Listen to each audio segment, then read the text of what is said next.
Dans cette vidéo, nous allons voir comment calculer la quantité de matière d'un corps juste à partir de sa masse et de sa masse molaire. Nous avons ici un exemple.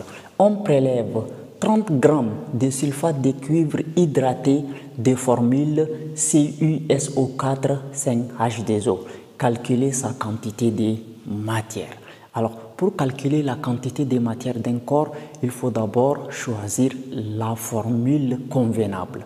Nous avons plusieurs formules pour calculer la quantité de matière. Par exemple, on a la quantité de matière est égale à concentration fois volume.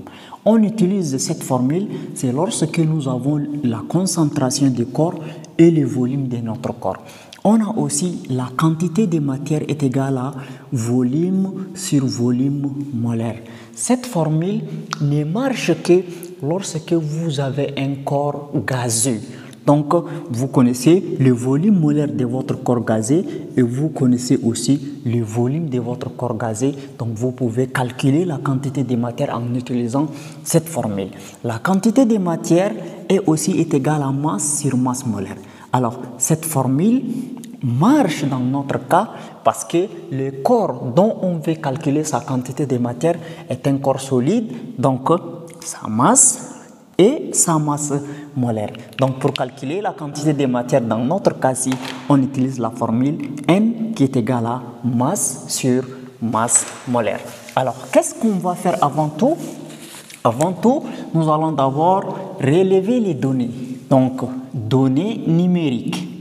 Données.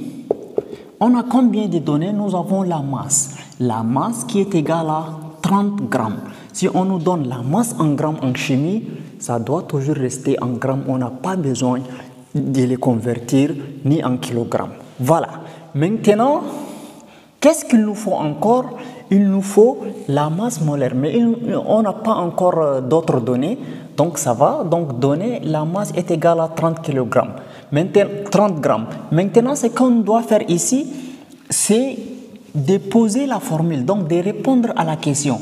Calculer sa quantité de matière. Donc on va dire, calculons la quantité de matière. Calculons la quantité de matière. La quantité de matière. Voilà.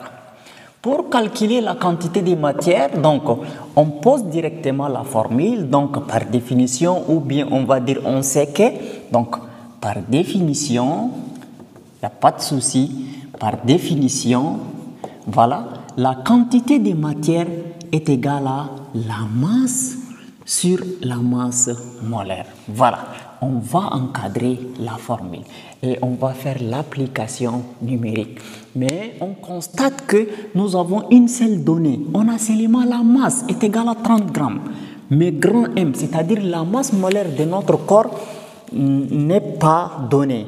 On est obligé de calculer la masse molaire de ce corps avant de faire l'application numérique. Mais ici, il s'agit d'un sulfate de cuivre pentahydraté, c'est-à-dire c'est un corps solide cristallisé, c'est-à-dire il y a des cristaux d'eau qui se trouvent avec ce corps solide. Il s'agit du sel bleu. Si vous connaissez le sel bleu, c'est exactement la formule du sel bleu, sulfate de cuivre pentahydraté. Maintenant, calculons sa masse molaire.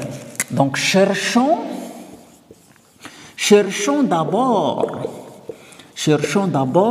la masse de notre corps, donc la masse de notre corps, c'est-à-dire le sulfate de cuivre pentahydraté. Donc, on va dire la masse de sulfate de cuivre pentahydraté.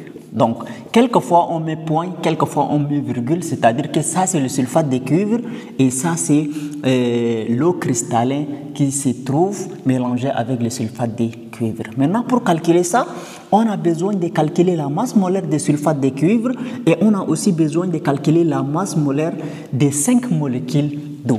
Donc, je vais calculer directement.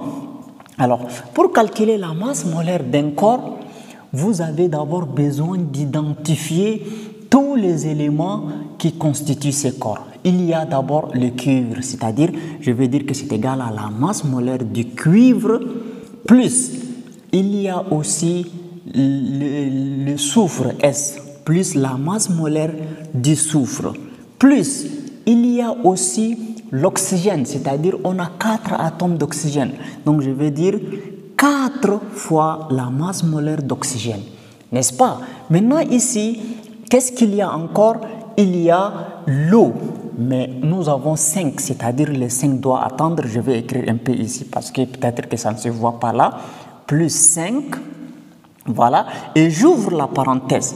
Il y a combien d'hydrogène? Il y a 2 hydrogènes, c'est-à-dire plus 2 fois masse molaire d'hydrogène, plus eau, c'est-à-dire on a aussi la masse molaire d'oxygène. Maintenant, qu'est-ce qu'il faut faire? La masse molaire de cuivre, vous savez que la masse molaire de cuivre est égale à 63,5. La masse molaire du soufre, ça nous donne 32. La masse molaire d'oxygène, c'est 16, donc 4 fois 16. Plus 5 fois la masse molaire d'hydrogène, ici, c'est 1, donc 2 fois 1, ça fait 2, et la masse molaire d'oxygène, c'est 16. Donc, après tout calcul, qu'est-ce que je vais obtenir? Donc, je vais écrire masse molaire ici, comme application numérique. J'utilise la calculatrice. Donc, 63,5 plus 32 plus 4 fois 16 plus 5 fois 18. Donc, je trouve 249,5. Donc, c'est-à-dire la masse molaire de mon corps, qui est le sulfate de cuivre pentahydraté, est de 249,5 grammes par mol. Donc, j'ai déjà calculé la masse molaire de sulfate de cuivre pentahydraté. Maintenant, je vais faire l'application numérique. Bien. Donc, je vais dire directement application numérique. La quantité de matière égale à la masse, c'est 30 sur la masse molaire, c'est 249,5. Donc 30, c'est 30 grammes. 249 grammes par mol. Donc on simplifie gramme et on sait que la quantité de matière s'exprime en mol. Donc c'est-à-dire 30, on divise par 249,5. Bien, c'est égal à 0,12. Donc la quantité de matière est égale à 0,12 mol. Et voilà, nous avons déjà calculé la quantité de matière de sulfate de cuivre pentahydraté.